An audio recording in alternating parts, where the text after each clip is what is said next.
नहीं होता है, जिसका कभी क्षय न हो, जिसका कभी नाश न हो, विनाशी बट इनको साक्षात ब्रह्मा विष्णु महेश ने सृष्टि का स्थिरता के लिए स्थापित किए थे। इनका किसी भी काल खंड में नाश नहीं होगा, यहाँ तक कि इनका प्रलय काल में भी नाश नहीं होगा। इन्हें अमर होने का वरदान दिया गया है। त्रेता युग में श्री रामचंद्र जी, लक्ष्मण जी और माता सीता जी जब वनवास के लिए जा रहे थे तो सबसे पहले वो प्रयागराज पहुंचते और प्रयागराज में भी सबसे पहले महर्षि मुनि भारद्वाज के आश्रम में पहुंचते। वो आश्रम आज भी बालसन चौराहा पे है। प्रभु श्री रामचंद्र जी उनसे आग्रह करते हैं, निवेदन करते हैं और कहते हैं कि गुरुवर एक उत्तम और योग्य स्थान बताए जहाँ पे कुछ समय के लिए विश्राम, पूजा पाठ, भगवान की आराधना की जा सके। तो महर्षि मुनि भारद्वाज जी इसी स्थान के बारे में बताते हैं और कहते हैं कि संगम तट के किनारे एक बट वृक्ष है, आपके लिए योग्य और उत्तम स्थान है।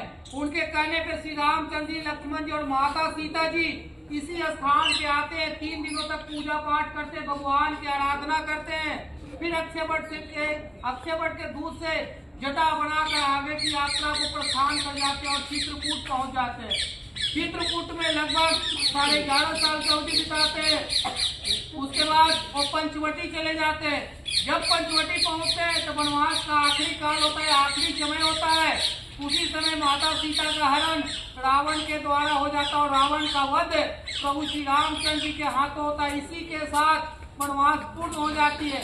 जैसे ही वनवास पूर्ण हो जाती है तो माता सीता प्रभु श्री रामचंद्र जी से आग्रह करती है, निवेदन करती है और कहती है कि प्रभु जहाँ से हम अपनी वनवास की यात्रा की शुरुआत किए थे उस स्थान पे हमें दोबारा चलना चाहिए। तो पुनः 14 वर्ष बाद या पुनः वनवास खत्म होने के बाद फिर से इसी स्थान पे श्री रामचंद्र जी, लक्ष्मण जी और माता सीता जी आते हैं, पूजा पाठ करते हैं, भगवान की आराधना करते हैं।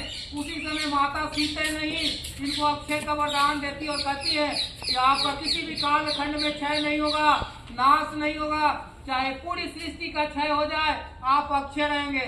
उसी समय से अक्षय वट के नाम से जाने जाते हैं और अक्षय वट के नाम से पूजे जाते हैं। अक्षय वट के दर्शन मात्र से ही जो मोक्ष के रास्ते प्रशस्त हो जाते हैं, खुल जाते हैं। पहले इस स्थान पे साधु संत, तपस्वी, ऋषि मुनि, यहाँ तक कि देवी देवता और भगवान भी आते थे, पूजा पाठ करते थे, तपस्या करते थे, क्योंकि ये शुरुआत से ही तपोस्थली रहा है।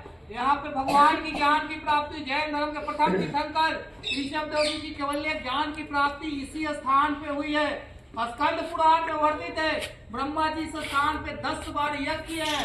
विष्णु भगवान बाल मुकुंद रूप में महर्षि मार्कंड जी को भी दर्शन इसी स्थान पे देते हैं और प्रभु श्री रामचंद्र जी को खोजते खोजते इस स्थान पे भरत जी भी आते और पूजा पाठ करके वापस लौट जाते हैं। ये जितने भी सारे पत्र हैं, अक्षय पत्र हैं, इन पे विष्णु भगवान बाल मुकुंद रूप में शयन कर रहे हैं, विराजमान है। जिनका दोहा है करारविंदम नपदारविंदम मुखारविंदम विनिवेशयंतम पटस्य पत्रस्य पूटेश्यानम बाला मुकुंदम मनसा स्मरामि। इनको बीच बीच में क्षय पहुंचाने की बहुत बार कोशिश की गई थी। 17वीं शताब्दी में मुगल बादशाह औरंगजेब के द्वारा इन्हें 26 बार कटवाए भी जाते हैं। उसके उपरांत इनमें आग लगा दिया जाता है।